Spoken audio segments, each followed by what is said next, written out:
We have 7 mainline Call of Duty Zombies games, and each one offering a wide variety of maps, and some don't. Today we are taking a look at the best map in every Call of Duty Zombies game. I'm going to try and keep it objective, but don't get mad at me if my personal experience gets in the way. But definitely go ahead and comment your list down below as we get started. Out of all the entries on this list, I really think this one is an objective truth that I'd like to think the Zombies community would all agree on, especially when you consider what Zombies was at this time. Look, Zombies was progressively becoming better and better the more we got with World at War. I mean, looking back at it, INNOCN was pretty basic and cookie cutter, and you could really tell it was an afterthought. And this isn't to undermine the achievement of INNOCN, but let's be real, how often are you really coming back to this map? Anyways, when we got Verruckt, which I personally wasn't a fan of, but aesthetically speaking, this might be one of the darkest and eerie maps. However, it did come with the introduction of perks we all know is a core aspect of Zombies and gave us the classic lineup. And Shino Numa is another great map, but all things considered didn't really add much to the equation. It's definitely better than the previous two, but wasn't exactly groundbreaking. But I'll tell you, the map that was groundbreaking and changed Zombies forever was Deriz. The biggest element here has to be the Pack-a-Punch, which like perks would become a hearsay for the franchise, but would also immediately make the game way more enjoyable. On top of that, Deriz also added teleporters, which are cool in their own right in that it allowed you to teleport to spawn, but also that you had to link them to activate them in the first place. This was the first quest-like attribute in Zombies, and although it was very small, you could argue this is what would snowball into full-blown Easter eggs we have today. On top of all these new gameplay elements, this was just a very solid layout for a map. For the time, it was just the right size and had those 3 quadrants you could explore. And let's not forget about the legendary catwalk that you and the squad camped on for high rounds before you even knew what training was. World at War may have birthed Zombies, but I really don't think Zombies would be where it's at today without the innovation that Deriz brought to the table. Hence why I think it is the best map in Call of Duty World at War. On to Black Ops 1, where the game started to take the foundation that World at War and Deriz had set and evolve it a good bit, but not a whole lot. But one map that I think really took it to the next level in several ways was Call of the Dead. For starters, this was an entire celebrity cast, which was awesome. Sure, 5 had actual political figures as the cast, which was goofy, but Call of the Dead took an even more silly approach without spoiling the horror charm of World at War. And on top of that, this is the first game with some type of boss zombie, I guess we'll call it, being George A. Romero. While some argue he's annoying, I think adding a famous zombie movie director to a Call of Duty Zombies map will never not be a good idea. Something we don't typically get with the new maps in Zombies is more than one wonder weapon, and Call of the Dead gave us 2. The VR-11, which a lot of people say is trash, and trust me, I'm not saying that it's good, it definitely is trash, but the concept of turning zombies into FBI agents who then run into freezing water to their death is awesome. And also, might I add, the insta-kill effect in co-op is very useful as well. I really would love to see the VR-11 get a jet gun glow-up treatment like that did in Black Ops 6. I mean, I think it'd be a pretty easy buff, just increase the ammo by several hundred and then maybe also increase the fire rate too. But anyways, the other wonder weapon here is obviously the scavenger, and this is one of my personal favorites, not necessarily because it's good. I mean, this gun has a very harsh high round fall off, but then that's just one of the more fun guns to use. Shooting your explosive round and just waiting for this sound,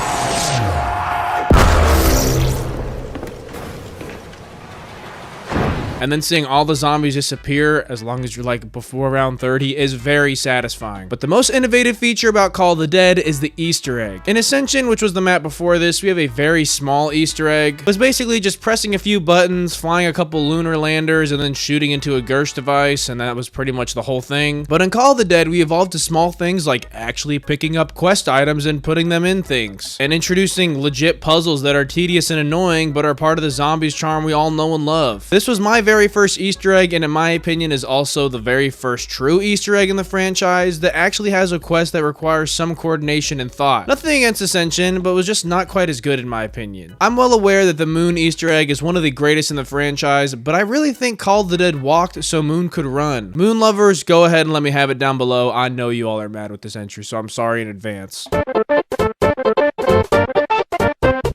With Black Ops 2, you kinda got a lot going on here. You had a fairly rough launch that was met with a lot of backlash from fans, and Die Rise didn't really help the situation despite me really enjoying that map. But then you get banger after banger. Mob of the Dead and Buried are well loved and probably up there with some of the best maps in the franchise. But then to capitalize on this hot streak, we capped this game off with one of, if not the objective best Zombies map of all time in my opinion. Origins is one of those maps that even when you played it for the very first time, you knew it was going to be an instant classic. It took the mechanics of Black Ops 2 and perfected them. Things like the buildable wonder weapons were great, but now you had 4 of them to build and then also upgrade after the fact, giving you just an overwhelming amount of tasks to do. And that's without even talking about the Easter egg. Definitely one of the best Easter eggs of all time, and ends with a cutscene that really melts your brain and makes you question everything you'd been doing up until this point. The story is continuing to take these wild turns, and you're just getting non-stop lore and context for the already confusing and convoluted storyline. This is a quintessential map that I think perfectly encapsulates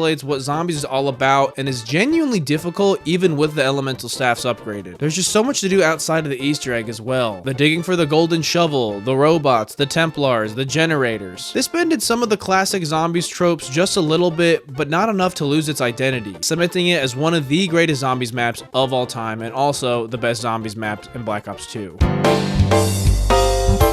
This was another difficult choice for me, but I have to give it to Drak for Black Ops 3. This is basically Origins, but in a castle with a lot of similar elements. 4 elemental wonder weapons is what comes to mind first, but instead of staffs, you have bows, which are very fun in their own way. Also, each one having a building and upgrading quest that's very satisfying. Now, within the context of Black Ops 3, you now have these specialist items you have to build on every single map, and the Ragnaroks are my personal favorite for all specialists in Black Ops 3, and also for multiplayer too, just a random fun fact about me. And since this is the first map with the Ragnaroks, I really enjoyed this mechanic. I think they're fun. You can use them in 2 different ways, which are both very effective. Then there's the jump pads that make traversing this map fun and exciting instead of a chore and kind of just tedious. Then there's also the rocket launch event that you actually have to be somewhat weary of, or you can insta-die if you're not paying attention. But to wrap up this masterpiece of a map, you have another absolute banger of an Easter egg, except for that damn wisp step in Solo. But there's time travel, Samantha says, building a death ray, a rocket ship crash landing, and then one of the greatest boss fights in Zombies history. And in all honesty, I almost see this as the very first boss fight, because Shadows of Evil's boss fight is more like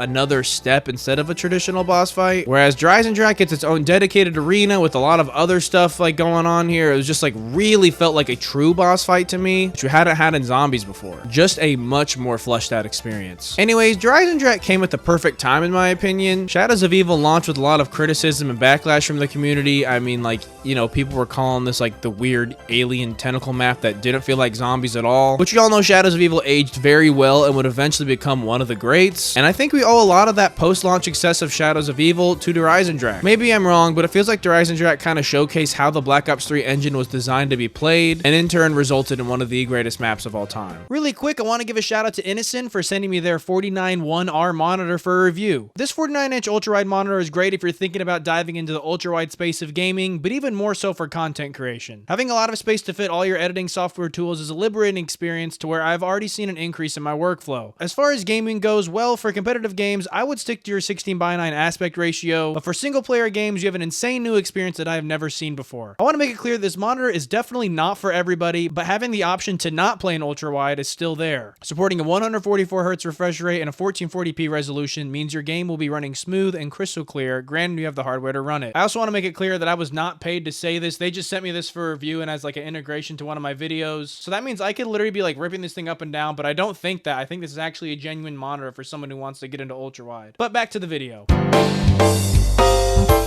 To capitalize, or should I say lowercase, on the success of Black Ops 3, we got Black Ops 4 Zombies. Now, if you know me, I'm a Black Ops 4 hater across the board, and that's including multiplayer and probably even more so Zombies. Now, actually, the maps are decent except for Dead of the Night, but this game really just struggles with its actual gameplay and the Black Ops 4 Zombies experience. But if I had to choose one map for this list, it's without a doubt 9. I think this is a perfect map for someone who's just starting to get into Zombies for maybe the very first time. It's pretty easy to navigate. You have 4 centralized perk locations. Pack-a-punch is relatively easy. The spawn area is a good training spot. The progression of rounds is pretty seamless. The boss zombies aren't too hard, but also aren't too easy. It just goes on and on. Anyways, this map also does a really good job of introducing you to quests like building the Death of Orion and the Zombie Shield without taking you too far into the tedious territory. I think it sort of eases the player into wanting to do more. After you learn how to build the weapon, you're oh, I wonder what else I can do, which can in turn snowball the player into wanting to do the Easter egg. And this map's Easter egg is pretty decent on its own. Nothing like really too crazy here, but specifically the boss fight as I think is one of the coolest aesthetically speaking. I mean, fighting two ginormous elephants with an entire Roman Colosseum watching you is awesome. Love to see this sort of like mobile boss in such a large arena as well. I mean, I think the closest thing we have is like Gorod Krovid or something like this. Unfortunately, this map is just held back by all the gameplay mechanics that Black Ops 4 had to offer, which keeps this from being a better map. I feel like this map could have came out on Black Ops 3 and would have been like a near masterpiece, honestly. The idea is there, the gameplay is simply not. Cold War is kind of all over the place and a really difficult one to choose from. You've got Forsaken to cap the game off, which was pretty decent. Then you also have Outbreak, which is an okay attempt at making a zombies open world like game, but still nothing that anyone really wanted. Then you have everything in between, which is sort of, well, just forgettable. But the one map that I think is the best has to be D Machine. Cold War, similarly to Black Ops 4, introduced a lot of new gameplay mechanics that didn't do near as much damage as Black Ops 4, but still took some getting used to, I'll say. Anyways, D Machine, kind of like 9, also did a really good job showcasing these new mechanics without making you hate them like entirely. There's kind of an elemental wonder weapon going on here with the 4 different variants of the Die Shockwave, which is, I mean, I guess cool, but to me does not hit the same as Origins or in Horizon Drac. Then you have the Dark Ether, which is the trippy alternate reality, which is essentially the Easter egg, which we can also talk about. I think this Easter egg can cause someone to be left wanting more and in turn maybe go back to the other COD Zombies games for something a little more intense, like an actual boss fight. Not to undermine the protect and escort sequence here, but it is just like a little underwhelming. Kind of reminds me of the Liberty Falls boss fight in a way. Anyways, I really don't particularly like any of the Cold War maps. Not saying they're bad or anything, but none are really just like bangers or standouts. So this is one where I'd really like to hear y'all's opinions on if you think there's a better one, because I'm sure someone could have a better argument for a different map. As of me recording this, Black Ops 6 currently has Liberty Falls, Terminus, and Citadel des Morts in the game. And out of those 3, I think Terminus is the best map in Black Ops 6 at this very moment in time. Citadel is a lot of fun and kind of gives like Horizon Drac vibes aesthetically, but Terminus just hits so hard in the difficulty, classic zombies feel, and innovation. I remember riding a boat for the first time on this map thinking this was just super whack and out of pocket for zombies, but then learning about how the other islands and shipwreck function, I immediately fell in love with this mechanic. What I really love about this map is its Easter egg, more specifically the boss fight. Patient 13 being a Kraken-like squid monster titan that has all sorts of different attacks and one-shot moves, made for one of the most intense boss fights in zombies. Playing this with a squad of 4 is something I'm always down to do again because of just how fun and challenging it can be. Granted, Gobblegums can save a lot of work for you, but if not done correctly, you're still gonna have some trouble. A lot of people argue that Black Ops 6 Zombies is easy because there's armor, kill streaks, and Gobblegums, but if that's the case, I want all those people to try this Easter egg on solo. When Black Ops 6 Zombies was first showcased, I was honestly pretty disappointed and had like really low expectations, and I played Liberty Falls and thought it was kind of like a little lackluster and empty, but then I played Terminus and did its Easter egg and realized that they absolutely cooked on this year of zombies, and also kind of made me appreciate Liberty Falls in a way because, you know, this game is a camo grind, and I think that's like what they had in mind with Liberty Falls. This is just kind of like a mindless map, not that that's a bad thing. And as far as Citadel goes, it is definitely cut from the same cloth as Terminus, and I hope every map to come has the same feel. Would not be mad to see a better map than Terminus come, but I think that's gonna be hard to do. I think this map is just like really good. But that's the best zombies map in every COD Zombies game. If you think there's a better entry for a certain game, please drop your list down below. I'd love to hear y'all's opinions. Let me know if there's another topic you want to cover next. Join my Discord if you're feeling crazy, and if you liked, leave a like. If you didn't, leave a dislike, and thank you so much for watching.